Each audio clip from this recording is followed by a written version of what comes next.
So when Robyn and I were talking about, the topic of spiritual language and what we talk about, that not everybody knows what we're saying. And to be honest with you, a lot of times I'm really asking Reiki, like, what does this mean?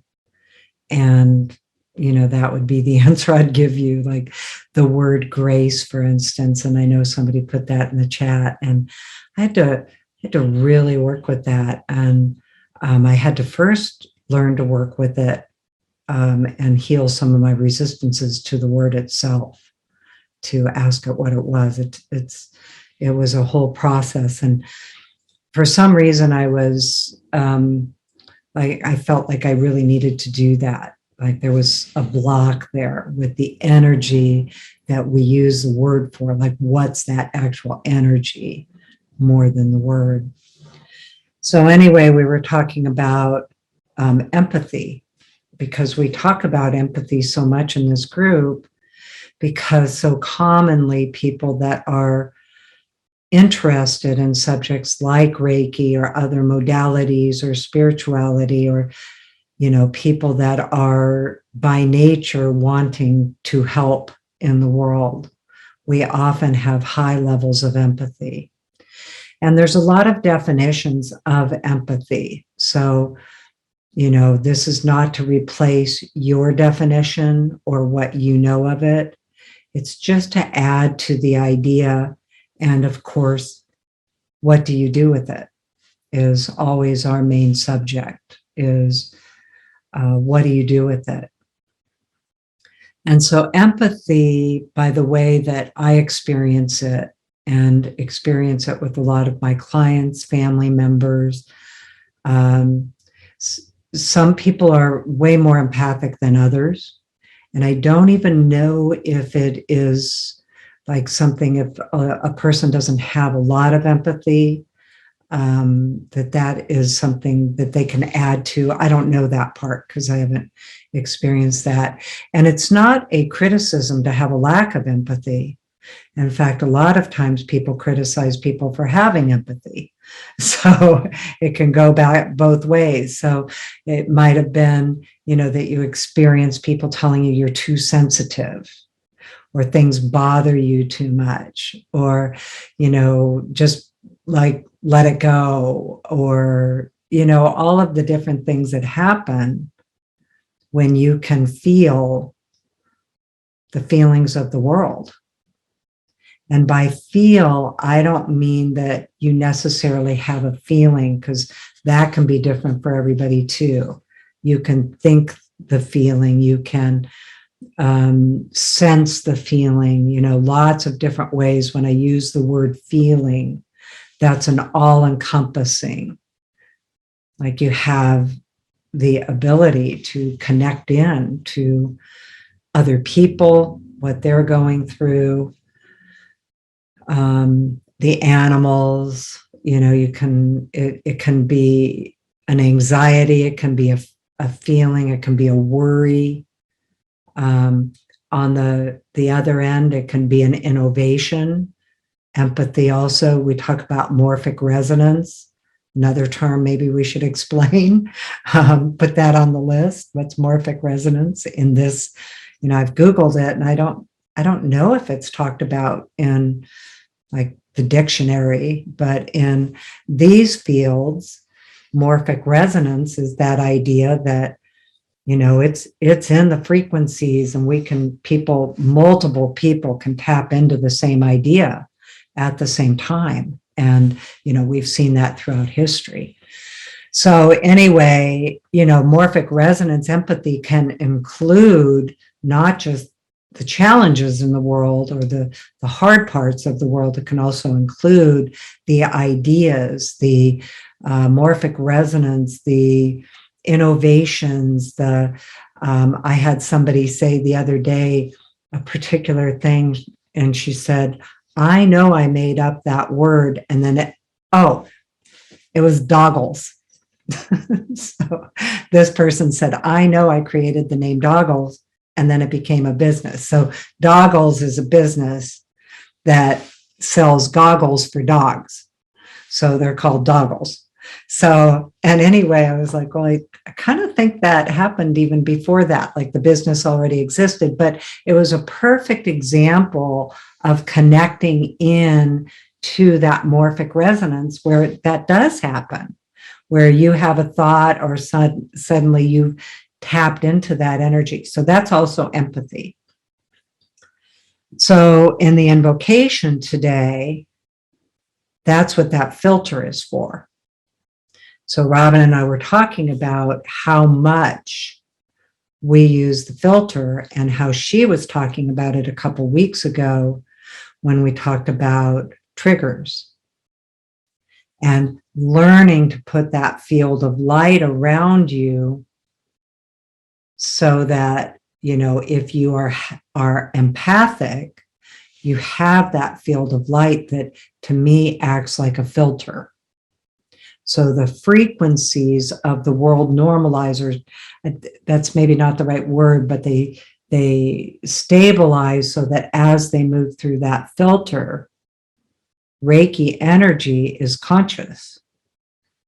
It's love, it's light, it's compassion, it's also authority, that a lower frequency that maybe your empathy is picking up on can really get filtered in that light field before it reaches your energy, because now your energy is within it and you are more comfortable to be in the fullness of your energy if you have that field that's there.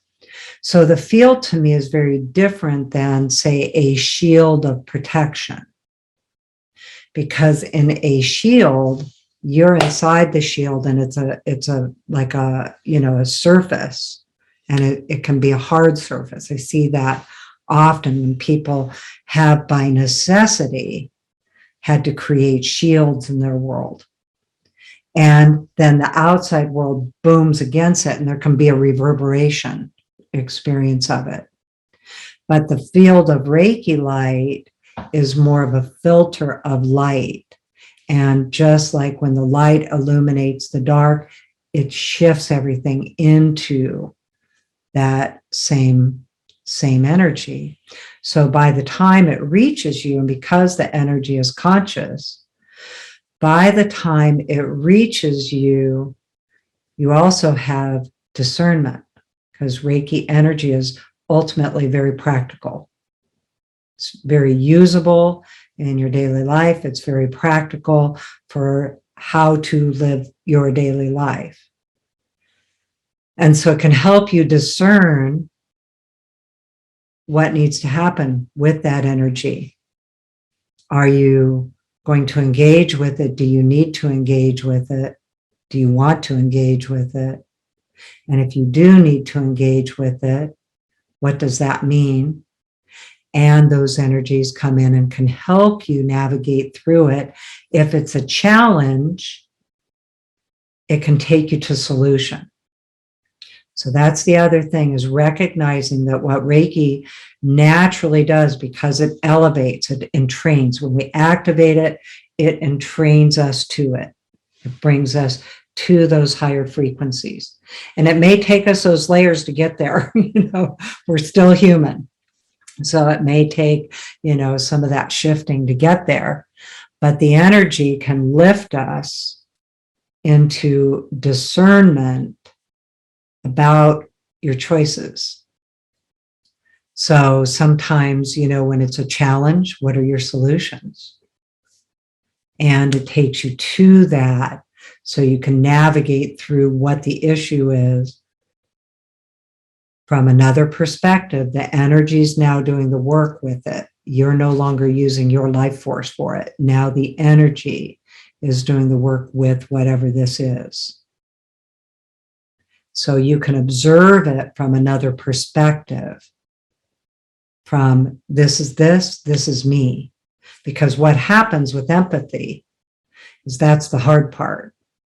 What's theirs, what's mine, because we can take it on. So helping you to observe rather than, it's, what is that? There's a term for it. Observe, not absorb. Yeah. Yeah. Observe it, don't absorb it. So the filter actually gives you then in the innovation, sometimes for me, when I'm in the empathy of innovation and imagination or inspiration, again, that discernment comes in for, am I just daydreaming? Is this something I want to grab a hold of? As Robyn says, do I want this to land? Do I want to remember this? Sometimes it's like, okay, I love that thought and I like thinking about that. And now I have other things to think about, so it can, in those areas too, it can give you that discernment. Again, really understanding how practical Reiki can actually be. So that's another term we should write down, is applied spirituality. What do we mean by that? Because how do we bring it into usefulness? And it wants to be useful. That's its nature. It's what it does with us. So it's like, let's help you, with your life force energy. That is the life force energy of creation. Let's create that alignment with it, that merge and unification with it, with those higher frequencies. So anyway, the way we put those fields up in the invocation today, we put them up through, like being in the invocation and in the energy and intending that it's all around us. That's one way, and I do that a lot. I do a lot of that field of light around me on the fly. And sometimes, like Robyn said a couple weeks ago when we talked about, that the topic of the triggers is, oh, I forgot to do it before I was in the situation. I'm going to send it back to myself. So you can do that too. So you can do it every way you can think of.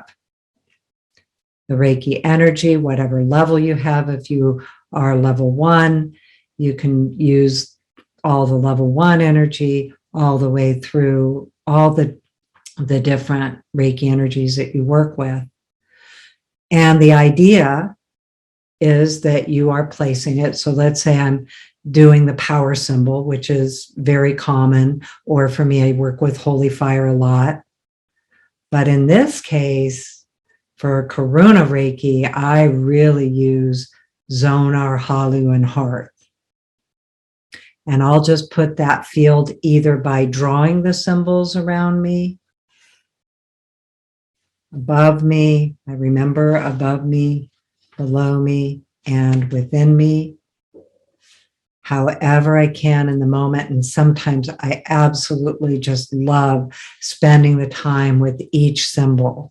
And I'm really, really experiencing that field of light around me, like I'm really perceiving it and I'm in it and engaged. And then other times I just needed to be there because that's what's going on in my day and I need it right now. So all the different ways you can think about it and the different ways you might think about how you would activate Reiki energy around you, understanding again that this field of light is always coming from higher consciousness. It's always coming from a non-dual realm, unlike the earth. The energy only has love. It does not have lower frequencies and higher frequencies. It only has higher frequencies. And each of the symbols you engage with can teach you what they're doing, but you don't have to know what they're doing for them to know what they do. They know how to do what they do. So it is always operating with the authority of compassion. And that first authority is you don't have to carry these burdens.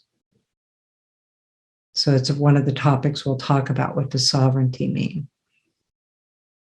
That you get to be you and whole without these burdens, having power and authority over you. So that's what that field of light can do. I use it because every day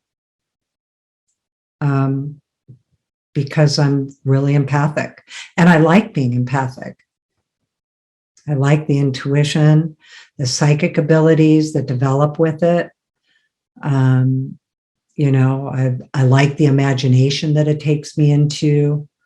I like the energy of it, but also before I knew how to manage it, and even now it can catch me. And I have to go back and like, okay, gotta, do something about this empathy that I'm managing right now. And so,